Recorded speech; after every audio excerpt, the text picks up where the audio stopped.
नमस्कार। जय श्री सीताराम। बंधुओं, आज हम आप लोगों को सठतिला एकादशी व्रत कथा एवं नियम के बारे में बताएंगे।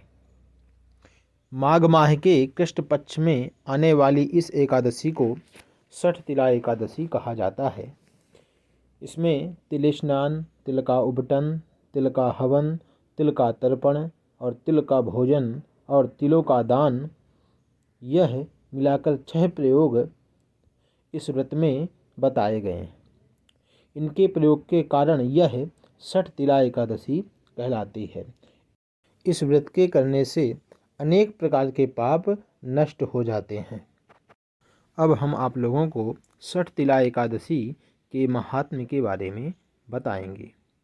एक समय दालभ ऋषि ने पुलस्त ऋषि से पूछा कि हे महाराज, पृथ्वी लोक में मनुष्य ब्रह्म हत्यादि महान पाप करते हैं, अनेक प्रकार के पाप करते हैं। पराये धन की चोरी तथा दूसरों की उन्नति देखकर ईर्ष्या करते हैं। साथ ही अनेक प्रकार के व्यसनों में फंसे रहते हैं, फिर भी उनको नरक प्राप्त नहीं होता। इसका क्या कारण है? वे ना जाने कौन सा दान पुण्य करते हैं जिससे उनके पाप नष्ट हो जाते हैं। यह सब कृपा पूर्वक आप कहिए। तब पुलस्त मुनि कहने लगे कि हे महाभाग, आपने मुझसे अत्यंत गंभीर प्रश्न पूछा है। इससे संसार के जीवों का अत्यंत भला होगा। इस भेद को इंद्र आदि भी नहीं जानते, परंतु मैं आपको यह गुप्त तत्व अवश्य बताऊंगा। उन्होंने कहा कि माघ मास लगते ही मनुष्य को स्नान आदि करके शुद्ध रहना चाहिए। इंद्रियों को वश में कर काम, क्रोध, लोभ, मोह, अहंकार, ईर्ष्या तथा द्वेष आदि का त्याग कर भगवान का स्मरण करना चाहिए, क्योंकि जो यह माघ का महीना होता है अत्यंत पुनीत महीना होता है। पुष्य नक्षत्र में गोबर, कपास, तिल मिलाकर उनके कंडे बनाना चाहिए। उन कंडे को 108 बार हवन करना चाहिए।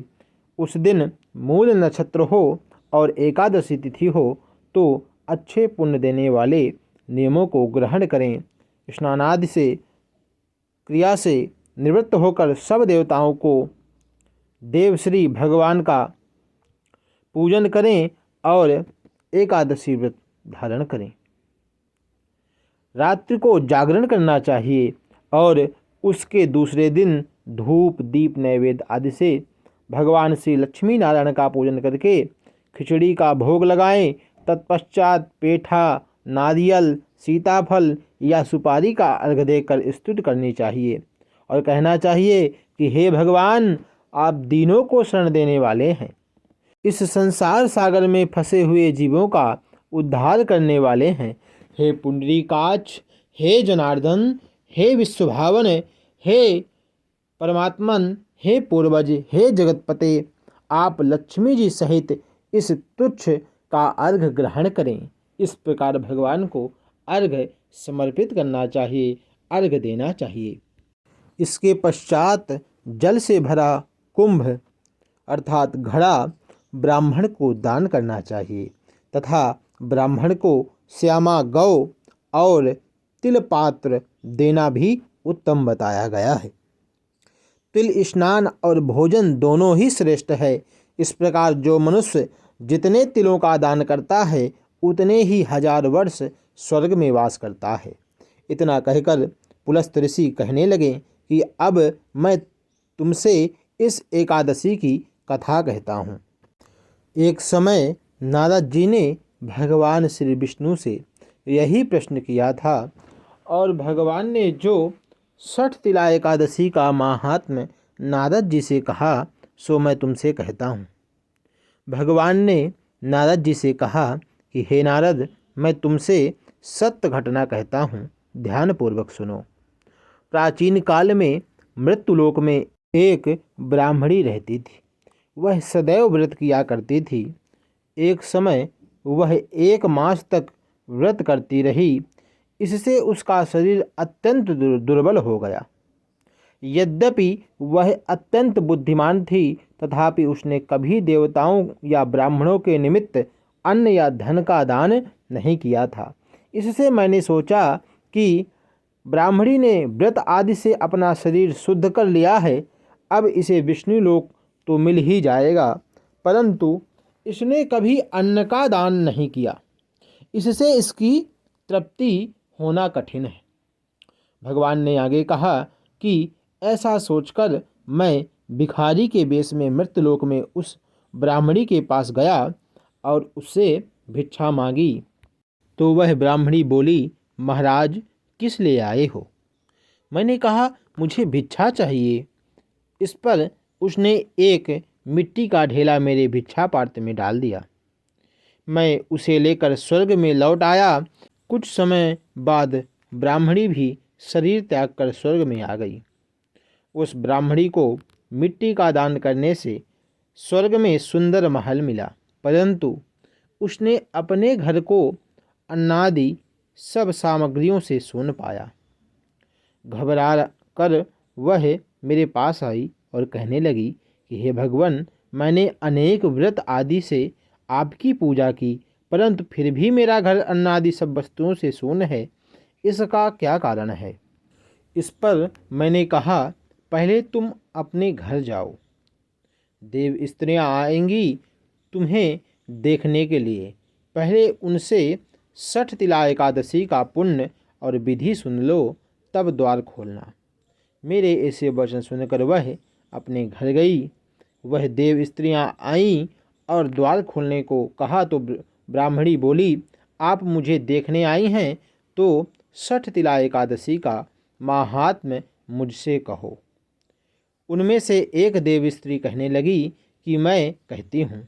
जब ब्राह्मणी ने 60 तिला एकादशी का माहात्म्य सुना, तब द्वार खोल दिया और देवांगनाओं ने उसको देखा कि ना तो वहाँ गांधर्वी है और ना आसुरी है, वरन पहले जैसी मानसी है। उस ब्राह्मणी ने उनके कथनानुसार 60 तिला एकादशी का व्रत किया और इसके प्रभाव से वह सुंदर और रूपवती हो गई तथा उसका घर अन्नादि समस्त सामग्रियों से युक्त हो गया। अतः मनुष्यों को मूर्खता त्याग कर 60 तिला एकादशी का व्रत और लोभ न करके तिलादि का दान अवश्य करना चाहिए। इससे दुर्भाग्य, दरिद्रता तथा अनेक प्रकार के कष्ट दूर होकर मोक्ष की प्राप्ति होती है और भगवान लक्ष्मी नारायण की खूब कृपा होती है। बंधुओं, यह 60 तिला एकादशी व्रत कथा संपूर्ण हुई। भगवान नारायण सभी का कल्याण करें। बोले लक्ष्मी नारायण भगवान की जय। आइए बात करते हैं अब 60 तिला एकादशी व्रत के नियम के बारे में।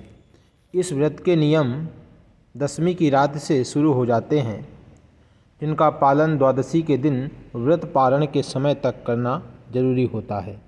दशमी की शाम को सूर्यास्त से पहले बिना प्याज लहसुन का साधारण भोजन करें। रात में भगवान का मनन करते हुए सोएं।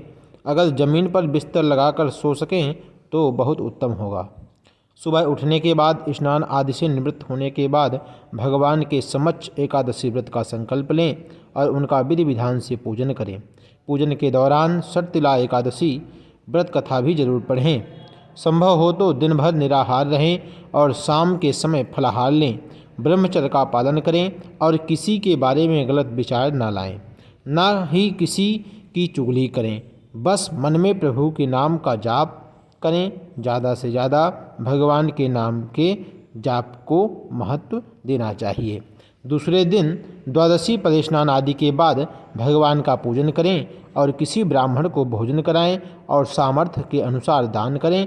इसके बाद व्रत का पारण करना चाहिए। बंधुओं, यह हुआ 60 तिला एकादशी व्रत के नियम के बारे में। बंधुओं, आशा करते हैं कि आप लोगों को यह जानकारी अच्छी लगी होगी।